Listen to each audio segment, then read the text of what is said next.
Maraming salamat sa ating kalihim ng DSWD, Secretary Rex Gatchalian. Magsiupo po tayo. Mga ginarawan sa ating huwarang pantawid pamilya, mga kasama kong lingkod bayan, mga binibinit Ginoo. Mahirap sabihin, magandang umaga sa inyo lahat dahil ang lakas ng ulan. Pero welcome na lang sa Malacanang Palace. Alam niyo po, alam natin lahat na ang pamilya ay ang mahalagang haligi ng lipunan. Sabi nga nila na kapag matatag ang pamilya, matatag ang komunidad. At kung matatag ang komunidad, mas mabilis ang pag-unlad ng ating bansa. Kaya pakay ng aking administrasyon na walang pamilyang Pilipino ang dapat na maiwanan. Ito ang dahilan kung bakit natin pinagtitibay ang Pantawid Pamilyang Pilipino Program o yung tinatawag nating 4Ps. Layunin ng programang ito na tulungan ang bawat pamilyang Pilipino na makaahon sa buhay sa pamamagitan ng edukasyon, serbisyong pangkalusugan at mga oportunidad sa kabuhayan. At ngayong araw, kasabay ng ating National Family Week, kinikilala natin ang pinaparangalan nating 18 pamilya mula sa iba't ibang rehiyon bilang mga huwarang pantawid pamilya. Ang bawat isa na naririto ngayon ay nagpapatunay na kaya ng pamilyang Pilipino na harapin ang anumang hamon upang magtagumpay. Kaya mismo ang nagsilbing ilaw at huwaran, hindi lamang para sa mga benepisyaryo ng 4Ps, kundi para sa lahat ng Pilipino. Ngunit, hindi pa rito nagtatapos ang ating layunin.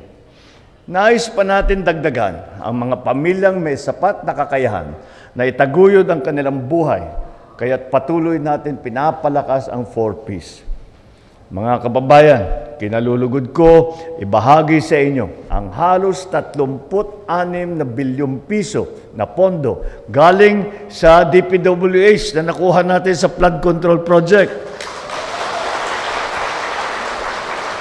Itong halagang ito ay ilalaan natin sa mga programa ng DSWD.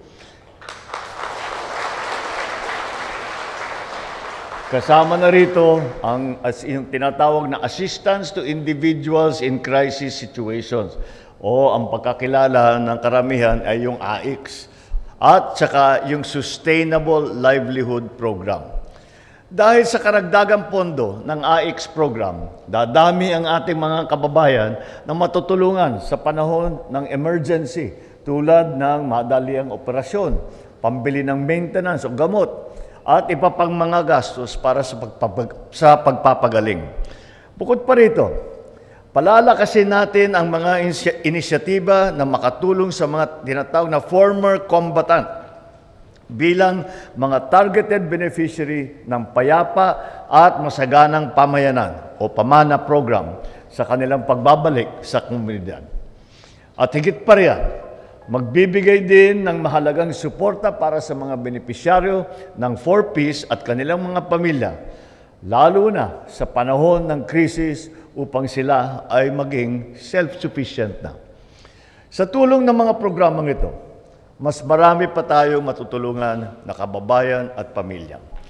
Batid ko rin ang pangamba ng maraming pamilya na biglang matapos na lang ang suporta hatid ng 4Ps nang hindi sila nabibigyan ng sapat na kakayahan. Kaya't pinag-aaralan natin ang pag-aamyenda ng 4Ps Act upang mas matugunan ng wasto ang sitwasyon ng ating mga benepisyaryo.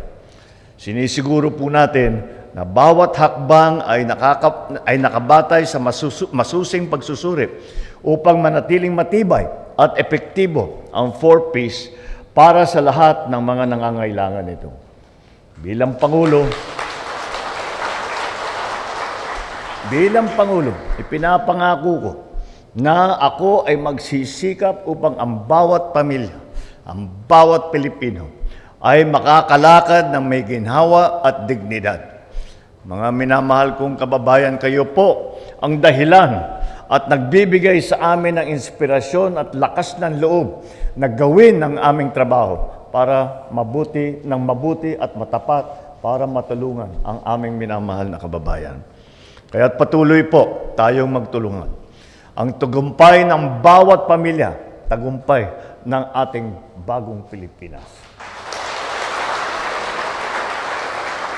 At sa pamamagitan ng inyong sipag at suporta, makakarating din tayo sa mas mabuting kinabukasan. Alalahanin niyo po itong ating counting pagsasalo ay pagkikilala sa inyong trabaho, sa inyong pagsikap, sa inyong sakripisyo. Hindi po namin sinasabi na ito'y nangyari dahil sa amin. Hindi po.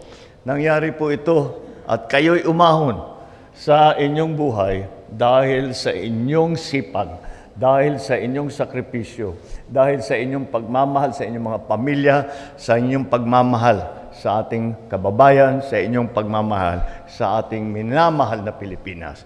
Kaya't mabuhay ang pamilyang Pilipino, mabuhay ang bagong Pilipinas.